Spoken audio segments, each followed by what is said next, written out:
Again, thank you for hanging in there. Obviously, just can't say enough about the resiliency of the team, which was something that we felt certainly needed to take a huge upgrade, and with some of the recent things, in some of our games. So just really proud of our guys for effort, for toughness, for playing hard the whole way through. The defense, minus some third downs, where the quarterback got out, played about as good of a game as you can play. Really just phenomenal stuff down in the red zone, particularly the tight red zone and the fourth down stop. And then, of course, again, in overtime. And then offensively, I thought the best part was at the sideline, no matter what happened, they just continue to get together, continue to support each other and lift each other and push each other, knowing that we're in one of those games. And you might have to win it 3-0, you might have to win it in 4 overtimes. And it played out that way. So proud of our guys, something positive to build on, and getting right back to work tomorrow. All right, you've talked about sometimes anxiety kind of creeping in. Today, you guys had 3 stops inside the 5. Andy hit 4 field goals, 2 in overtime. How much did they kind of keep that out today? I just think the mental approach got stronger. The ability to tune out just any stuff that can deter, can harm performance was big. They had fun. They enjoyed playing the situations. That's what I can see from the sidelines. When they came to the sidelines, you saw a group of players very motivated, regardless whether it was, 3rd and goal down at the 2-yard line or whether it was 1st and 10 at their 2. They were just very driven and motivated to perform at the highest level and just work hard on every step. And again, just a really, really good job collectively as a team. Obviously, we had some offensive issues today. We only had 230 yards or something of that nature. The positives, we did get the run game is starting to get going a little bit.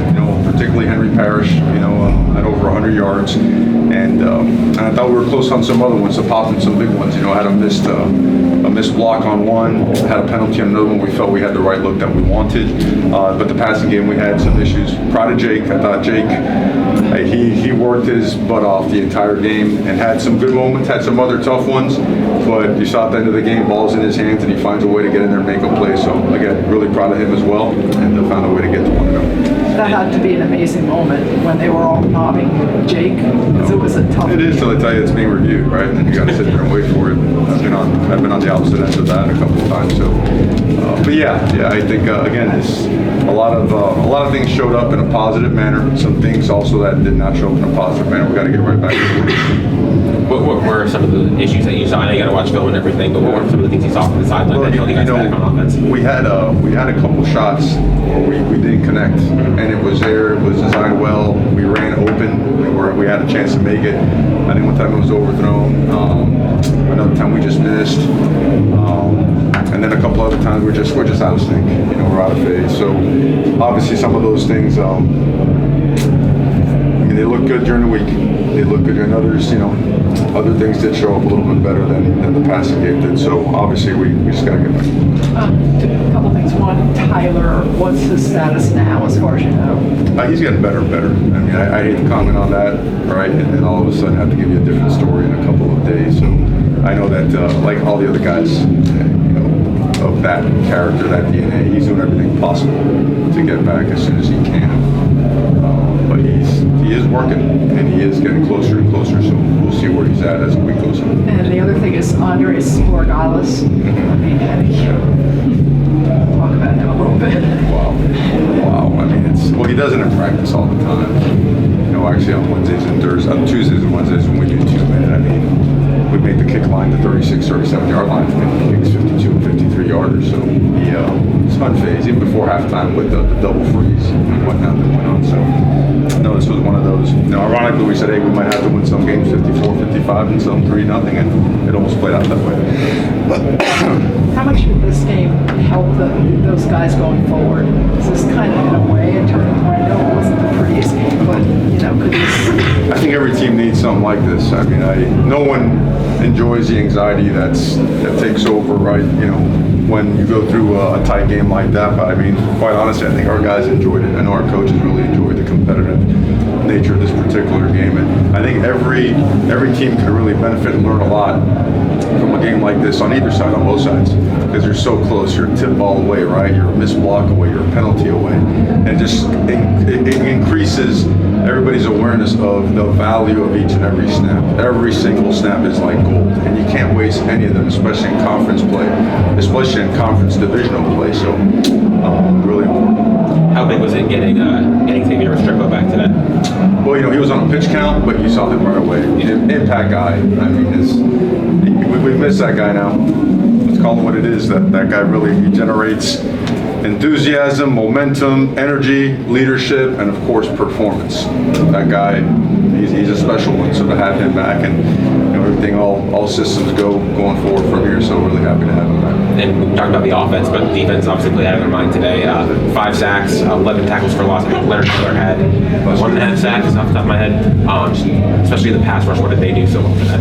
Well, we continue to do really well at that and get the quarterback on the ground and create pressure, which makes it life a lot easier for our secondary. But we did allow the quarterback to get out, a few times, and that continues to hurt us. So it's I feel like without being critical, I need to give them more motivation because they continue to work themselves into being an unbelievable unit. And I think today, as opposed to maybe a couple weeks ago, as opposed to maybe week 3 of the season, we were able to put 4 quarters of really good defense together, and that's especially at halftime when they came out with their adjustments, hit us on a big play, still find a way to get a stop, and they get down there again and still find a way, and then the successive stops in overtime. That defense really, talk about stepping up, and you saw the amount of guys that played that got reps today with the guys that were down, so great job. A couple more questions for Coach Cristobal. Coach, in my estimation, blocking and tackling has bedeviled the program for a while now. You struggle with it. How long are you along that continuum to repairing that? And how do you change that culture? It's a cultural shift that has to happen to block and tackle. How do you do that? Well, I thought today tackling certainly improved a bunch. When you have a defensive performance like that, it's hard to say that it didn't, right? And tackling has showed up a bunch. Statistically, defensively, we've taken a tremendous step. Offensively, we've had moments and then we've had regression. We've kind of gone back and forth. I don't think it's a matter of effort, but certainly execution and detail at the level that we're trying to get it sometimes requires some more time. So I don't think you put timelines on that. You don't put the added pressure or anxiety of, hey, you got to get this by this time. We always approach that as you got to be the best you can right now at this moment. Be where your feet are. Don't worry about tomorrow. Don't worry about what happened in the past. What can we do to improve this part right now? And I think that's the first thing that came out of their mouth in the locker room. It's like, well, let's build upon this. We can be better. We can really, take another step as a football program. So, and that's why we're all here. That's why we're all here. So again, I'm really, really proud of this football team for the way they came out there and fought and battled and found the way. Adam, you need one more, last one. Do you have any updates on Akeem, James, and Wesley? Yeah, I think James will be fine. It was game time decision or last second decision. Yeah, I think I saw him warming up. Akeem was a little bit dinged up and went a little bit, just felt it was he's not where he needs to be. I know at this stage in the season you got to play when you're hurt and whatnot. And he's a tough guy, and he pushed through as much as he could, and it was time. And who was the other one? I'm sorry. Wesley the same. Yeah, Wesley, they're checking on him. He seems to be fine. He seems to be fine. Thank you very much. Okay, guys, thank you very much.